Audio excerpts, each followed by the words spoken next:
കല്യാണം വീണ്ടും വീണ്ടും സംസാരമായി വന്ന് അവസാന നിമിഷത്തിൽ മുടങ്ങുന്നുണ്ടോ? ഇത് സാധാരണ കാര്യമല്ല. ഗ്രഹസ്ഥിതിയിൽ ഒരു തടസ്സം ഉണ്ടാകുമ്പോഴാണ് ഇങ്ങനെ സംഭവിക്കുന്നത്. ഇപ്പോൾ ശനി, ഗുരു, രാഹു ഇവയുടെ ഗതി മാറുന്ന ഘട്ടമാണ്. ഗുരു ദുർബലമായാലോ ശനി സപ്തമ സ്ഥാനത്ത് ഇരിക്കുകയോ ചെയ്താൽ വിവാഹ കാര്യത്തിൽ താമസം ഉണ്ടാകാം. പ്രത്യേകിച്ച് ഈ രാശിക്കാർ ശ്രദ്ധിക്കണം.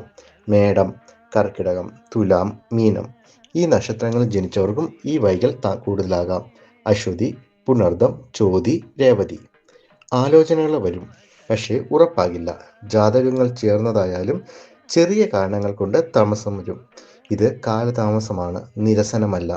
പരിഹാരങ്ങൾ: എല്ലാ വെള്ളിയാഴ്ചയും ലക്ഷ്മി ദേവിക്ക് ദീപം തെളിയിക്കുക. ഒരു മാസം 4 വെള്ളിയാഴ്ച ഗുരുശാന്തി പ്രാർത്ഥന നടത്തുക. ശിവക്ഷേത്രത്തിൽ സ്വയംവര പുഷ്പാഞ്ജലി നടത്തുന്നത് വളരെ ശ്രേഷ്ഠമാണ്. സാധ്യമായാൽ 108 പ്രാവശ്യം ഓം ഗുരവേ നമഃ ജപിക്കുക. ഇത് വിശ്വാസത്തോടെ ചെയ്താൽ ഗ്രഹതടസ്സം ക്രമേണ മാറും. വിശ്വാസം കൈവിടരുത്. സമയമെത്തിയാൽ കല്യാണം ഉറപ്പാണ്. ഇത്തരത്തിലുള്ള ജ്യോതിഷ വിവരങ്ങൾക്ക് ബെല്ലൈക്കൺ അമർത്തു. സബ്സ്ക്രൈബ് ചെയ്യൂ.